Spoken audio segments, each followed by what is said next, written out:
get started. Everybody, welcome to the Vision Live podcast. It's a podcast where we interview the next wave of up and coming incredible co-founders, founders such as our guest today, Emory Reignz. Like I said, our guest today is Emory Reignz. She's an incredible founder of Grab My Bag.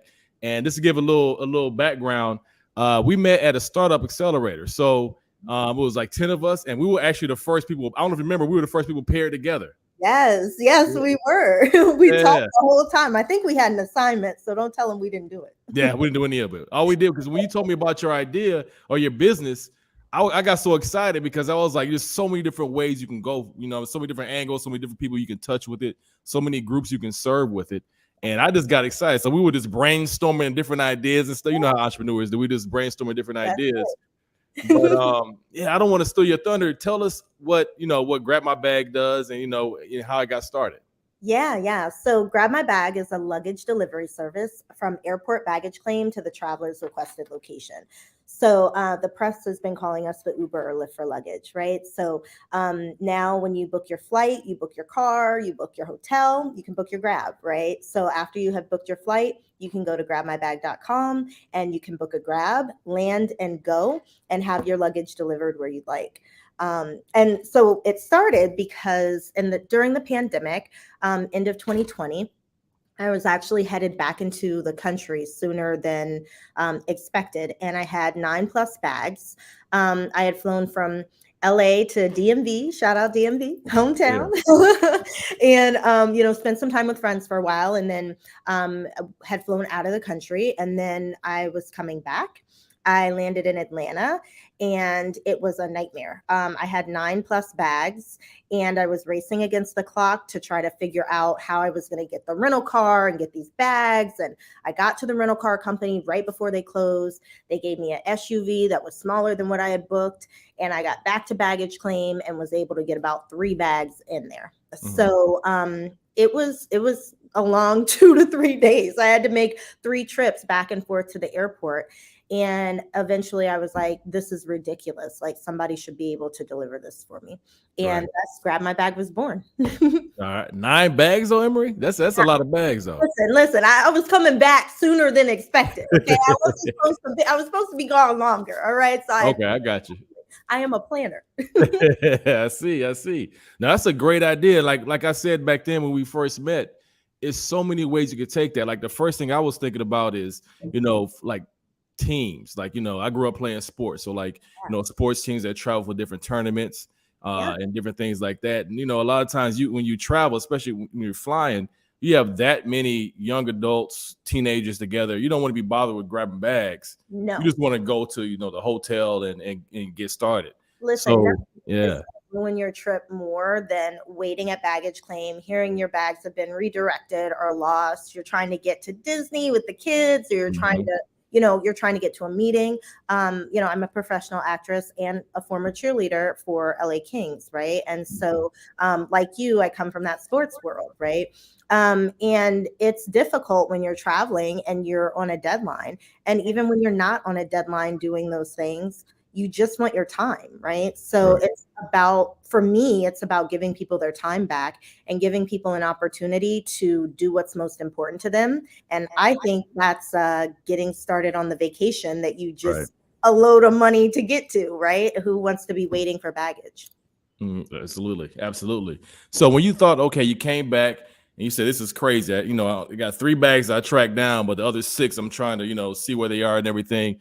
And you decide, okay, I'm going to go ahead and start Grab My Bag, right? Great name, too. I like that name a lot. Thank you. Yeah. What was your first step? What was the first thing you decided to do when you decided to start that business? How'd you piece that together?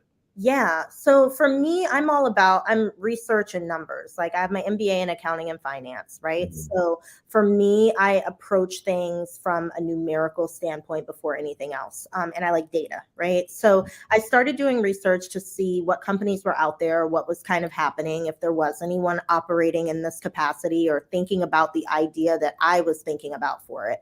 So that was the first thing. And I spent about 2 weeks researching. Because I got to Atlanta around December 17th, 2020. And then January 2nd is when I launched the company. I decided to create a corporation because for me, I was kind of thinking long-term vision and what I might be able to do down the line, and whether or not I wanted to go public or stay private. And I just felt for me that a corporation was probably the better option. Okay. And you know, it's different for everyone, right? Some people it's an LLC, some people it's a corporation. It really depends on if you want to take on investors or if you want to be private, if you different tax incentives, right? And so you have to kind of talk to the professionals, right? Make some calls. You're going to have about a week of calls, right? Where you're calling on the phone, trying to talk to people, getting different opinions. And that I think is the most important part, to really just ask people what you don't know and ask Right. questions, right? Like, I feel like there's a stigma around asking questions or asking why, right? Like everyone Right. wants to be the smartest person in the room. But the reality is when you're starting a business, especially if it's something you've never ventured into before, you're not, right? And you can't know if you don't ask. So I asked a lot of questions. I called a lot of people, called a lot of lawyers, called a lot of, Right. accountants. I called everybody that I thought might know. And because my idea was a bit different and a different concept, even though the concept in its entirety exists, because we know Uber, we know Lyft now, we kind of know the stories of those if you've seen the kind of history on how they got started. But for me, it was just research. I had to do the Okay. research to figure out how it fit for me. And knowing kind of your industry, right? Like my industry is a very highly federally regulated industry, right? So with that comes the responsibility of knowing the ins and outs of those laws. And it's a lot more difficult, I think, than people think. But it's also not unobtainable to have an idea and just hit the ground running, and fail as you go and adjust, right? Right. Right. And I know those regulations you have is, I know it's hard to get past, but once you get a hang and get through those regulations, I know it serves as a pretty good barrier to entry too. Yeah, yeah. Yeah. And that is, it's a barrier to entry, just for, kind of purposes of the conversation for anybody that would know, is how difficult or how easy it is to get into an industry, right? Mhm. And barriers do exist. And I think that's in every industry. And that's why it's so important to do your homework and to really commit to whatever it is that you might be doing, because it's not going to be something that's going to be overnight, and it's not going to be something that is going to be easy, but it's definitely something you should research and do if you've got an idea, because somebody will like it. Right, right. So you decided to organize as a corporation. Did you know going into it that you're going to be looking for investor funds? Is that why you decided to do corporation? Or No, I didn't actually. It was kind of the exact opposite for me. I didn't really, numbers, right? I went back to the numbers. I went back to how many people travel a day. And, Atlanta is the busiest airport. I haven't looked at the stats lately. Them in China at the time were neck yeah, and it's still number one. It's still neck. number Okay, one. all right. I was like, I don't know. But, and so I was there, right? And for me, it was kind of like go big or go home, right? Mhm.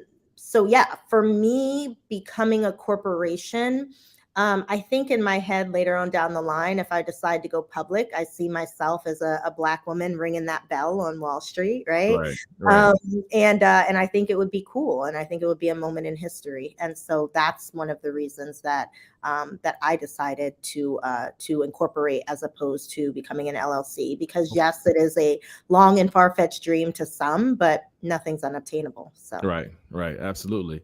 So you decided to register your business as a corporation. What was the next step in getting it off the ground? What you do? Did you write a business plan? Like, what was the next step? I didn't do any of that. So I'm like the worst entrepreneur story ever, right? Okay, so here's the thing.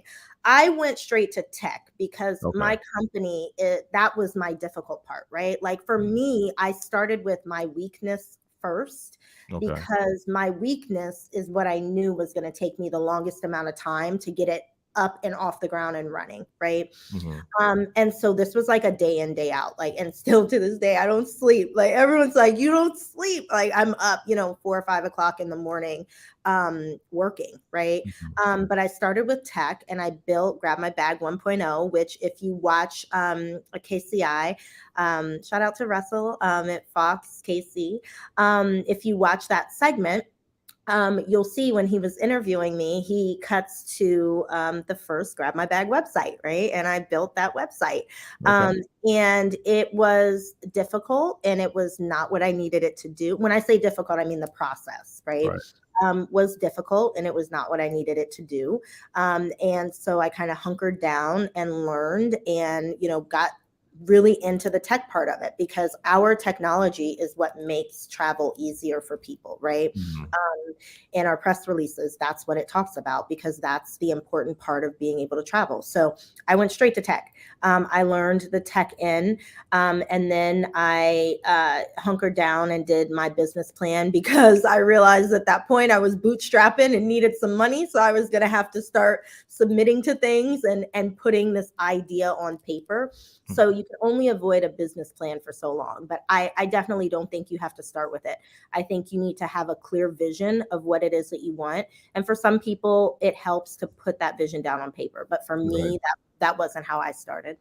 Right. And I talk to a lot of entrepreneurs who don't start like that, So it's like I know a lot of times a business plan can actually serve as a hindrance because it's like in your head, it's such this big, huge document. And who wants to go write a 30-page document? But it doesn't have to be that. You can it's just really just getting your ideas down and stuff like that. But I've talked to a lot of people who want to start a business and I just don't want to write a business plan. It's like, you don't have to. Just start your business, Just start your business. Yes. Yeah, just start your business. That's the biggest, I think that's the most awesome piece of advice. And I don't know, you ask different CEOs or different people, they'll tell you different things, but I think it's just start, just get going. I remember when I was doing that research I was telling you about, one of the people that I spoke to at an organization had told me that, I needed to sit down and make my business plan and then make my marketing plan. And she said, and then you can circle back to this in about 3 to 5, years. And I was like, wow. Yeah, that's the worst advice ever, right? And so to me, right? And so again, but you have to gather those opinions to take in what you think is the good or bad advice. For me, I said, I don't want to be 3 to 5 years out. I want to be now. And so I did it. And it wasn't without, I guess, difficulty. Right. Because then once I got the business plan, then I had to start pitching people. Right. And so that's trial and error too. Right. And so, yeah. It's a lot of different parts of it. You got to make a deck. There's so many, Right. And what I found too, you might have found the same thing, is when you, I wrote a business plan and once you go to market, everything changes. Oh, yeah. What you project is going to be way different. How you thought you were going to serve the market, how you thought you were going to market changes. So it's just it's a good starting point, but just know everything is going to change after you write and go to market, Everything, because, especially depending on your industry, right? Again, because of how regulated ours is, there's I's that I had to dot and T's that I had to cross that you can't necessarily cover in a business plan. You don't know them until you know them, right? Right. And so, yeah, everything changes. And who you thought was your target customer is probably not going to end up being your target customer. And, you're going to find so many different things. So I think it's definitely a good tool, and it's something that you should have in your back pocket, even if it's just a half a page to 1 page of every section, because you don't know how to build it, and build it as you go, because it's going to change. Right, exactly. And one thing you mentioned is the funding. I know that's a barricade and that's a hurdle to a lot of businesses starting off on the early stage, really all through the life of the business, a lot of times in different ways, but especially in its early stage. Yeah. How did you fund the business? What are some of the things that you did to actually get it off the ground funding wise? Yeah, this is not, not advised. Okay. I am not a financial advisor. Okay. So do not go and say, Emory said, do this and put yourself in debt. I used a little bit of my savings that I had. I used my credit. And then I really applied to accelerators Okay. and to different funding opportunities. And I want to give a big shout out to National Black MBA Mm-hmm. Accelerator. That was our the first one that we were in together. Yeah. Shout out to Ryan and Leanne Yeah, hi Ryan, hi Eric, hi Andre. and Eric. Um, Yeah. yeah, so they were instrumental because when I got into that accelerator, it showed me that everything I had stunk, and I understood very quickly why I wasn't getting accepted or getting into other places, right? And again, it goes to the fact that you don't know what you don't know. And we had an opportunity to pitch, we had an opportunity to win money at the end. And I took third. Mark, hi Mark, Alexander, your first guest, kicked Yeah. my butt and took first. He kicks everybody's butts. Don't worry about that. Right? Mark just is out here getting all the money. If y'all want to know how to Yeah. get money, find Mark Alexander, ask him. Mm-hmm. And then Erica got second and I took third, and it was my first time ever pitching, right? Right. We were pitching via Zoom, and it was monumental. Like it was a life-changing moment for me because life was happening and you get down and you're like, what, maybe this business isn't what I should be doing, right? Right. And then you get a little break, right? And then my second big break, shout out to St. Louis Arch Grants. I have to say, the executive director, Gabe, his team, Jess, they're just amazing. And they're actually about to start their application process. I think if they're not already in it, they're in it. So if you're an entrepreneur and you're looking for a community that is going to not only help fund you, but to help grow you and give you connections and care about your business, I got to put Arch Grants out there. I mean, it has been a life-changing opportunity, and it's just a great organization. Okay. How many starters will they choose per cohort? Do you know?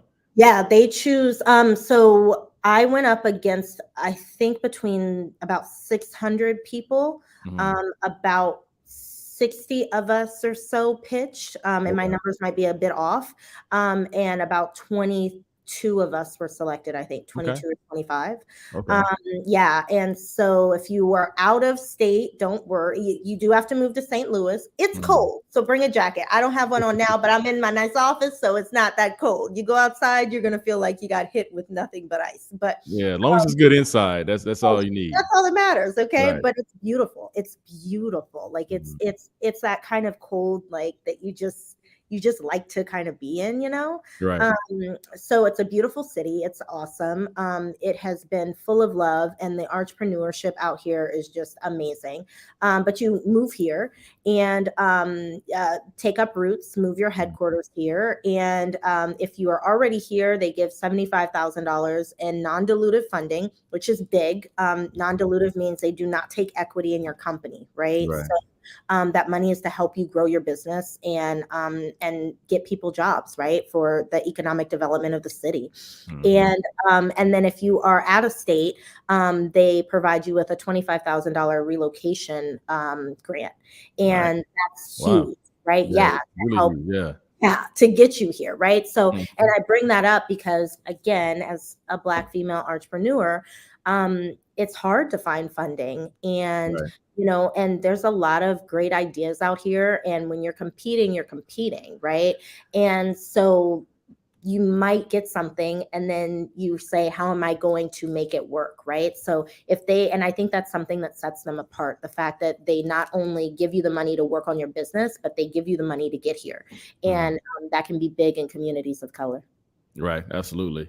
One thing I think would be beneficial for people listening is to try to join a network. I know me, you, and quite a few other entrepreneurs who are in the same cohort of for the accelerator. We send each other stuff all the time, different opportunities, different grants all the time. So everybody listen, if you can, try to join a network or, something, a group of people who you can send each other opportunities. But also, anybody listen, I forgot to mention this at the beginning of the program. If you have your own questions for Emory, make sure you put them in the chat box, because I want you to get your questions answered as well. So make sure if any questions you have, go ahead and throw it in the chat box. I'll ask Emory. But yeah, the Arch grant, that's an incredible grant. You said the next application is coming up, huh?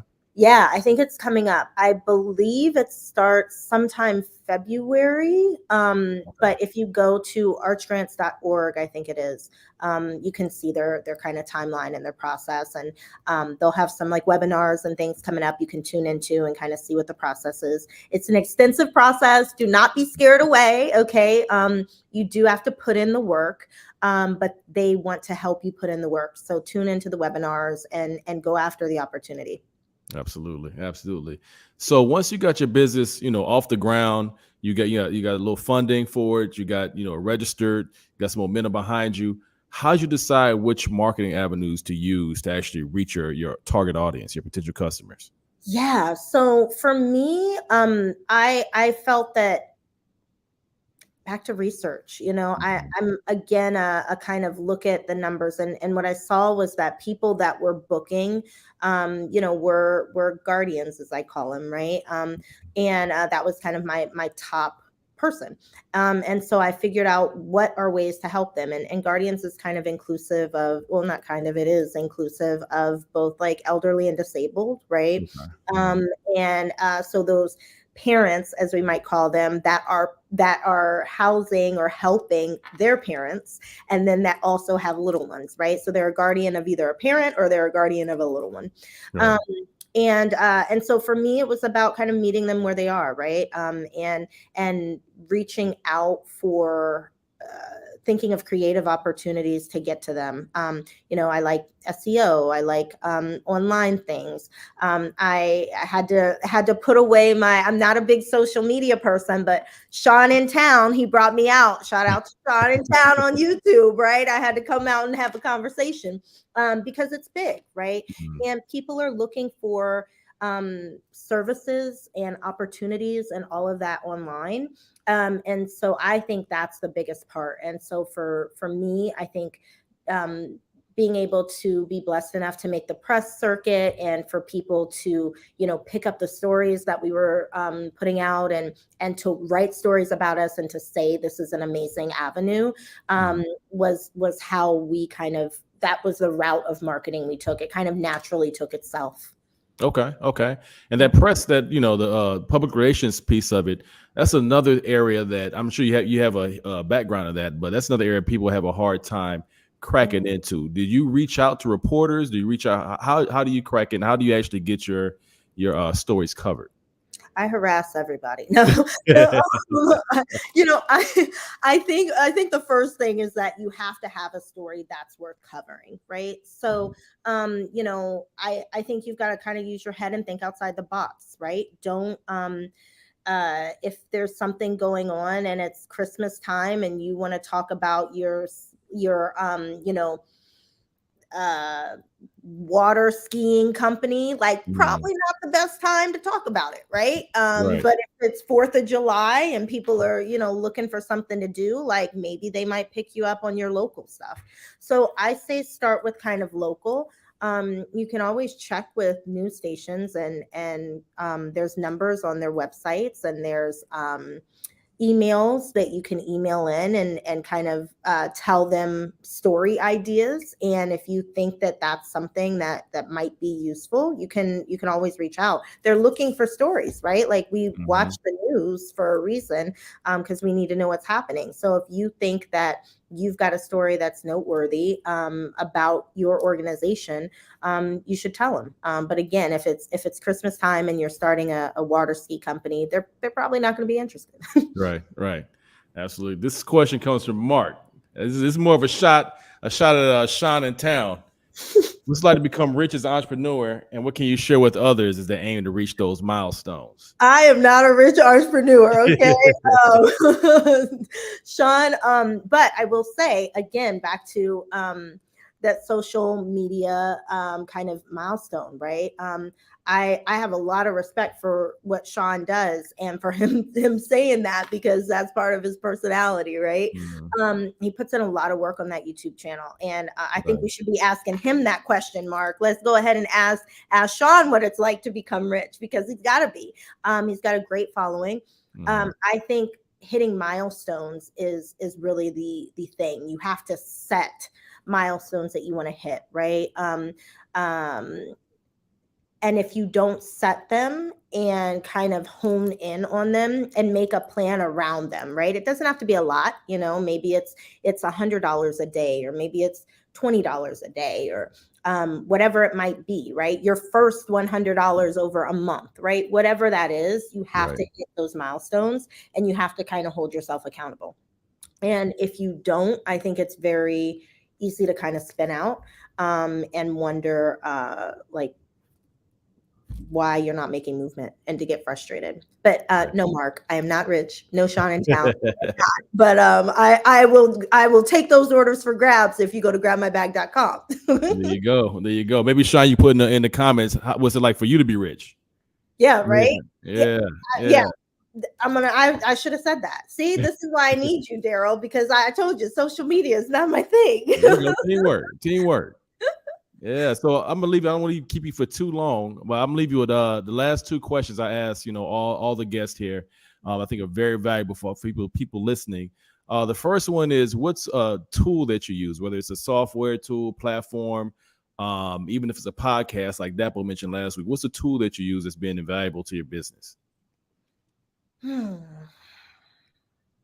I think. Oh, that's a tough one, Daryl. Does it have to be like a specific tool, or can I say like something general? Okay, so for me, general, yeah. Anything. So for me, I'd say technology. Like technology is very important, and I think that it's very valuable for us in our everyday lives, right? Technology has changed the world. I think the pandemic changed the world and the way that we interact with each other, right? And so for me, I think technology is a very powerful tool that affects my business tremendously. Right. All right. And then secondly, last question, what's the biggest lesson that you learned in 2022 when it comes to, running your business? I'd have to say I don't know. So I guess, I would say, I'd say don't hire a friend, because don't hire your friend. You love your friends and you want to work with them, but if you do, at some point in time, you're going to have to let them go. They're either going to get a bigger, better opportunity than you, and they got to move on, or they're going to outgrow it, or it's going to part at some point in time, right? And you're going to be heartbroken because you lost your friend, right? So that's what I say. There's plenty of people out here looking for work, and I think that you should keep your friends as your friends, and you should keep business as business, and it'll be good. Yeah, no, that makes sense. So what's even worse, if you have to fire your friend, that makes it even worse. Yes, it does. It really does. So I'd say don't hire your friends, and I would say be mindful. Can I do a two-part? I know you. Absolutely. I would say be mindful of each other, right? Like when I created Grab My Bag, one of the big things that I wanted to do was to make us the highest paying gig job out there, right? Like I didn't want people to have to struggle to make a living, and I didn't want them to have to work hours and hours a day, right?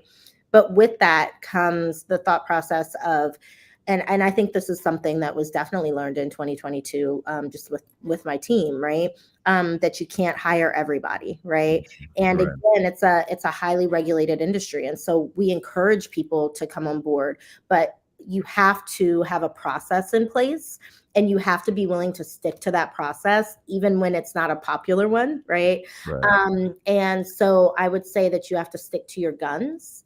And you have to know that as long as you're doing right by people, and you're thinking about each other, and you're putting others first, and you're not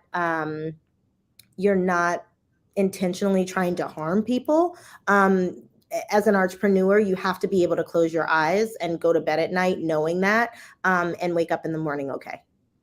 Absolutely. We'll end on that. Great advice from Emory. Emory, I know people looking out here, they want to know, where can we find you? Where can we find Grab My Bag? Everything. Give us your, how do we find you? Because, I'm going to use this service. Please. Let Yeah, me know. Let absolutely. me know. So grabmybag.com is where you can book a grab or apply to be a grabber. You can also go my handle on IG. My personal handle is at Emory Reignz. Our IG and every other social media handle is at Grab My Bag Inc. And yeah, you can find us there. And now, if you're a grabber and you're applying to be a grabber, don't ask us where your application is. I promise you we're processing it, okay? But it's a long process, so you got to give it. It's going to be about 6 months, so hang Okay. tight. We're getting to you, I promise. Absolutely. Absolutely. Emory, I appreciate taking the time out to speak with us. Incredible, incredible interview. Great advice you're giving us, dropping gems. Once again, I just thank you so much. Thank you, Daryl, for having me. It's so good to see you. You too. You too. All right. Bye.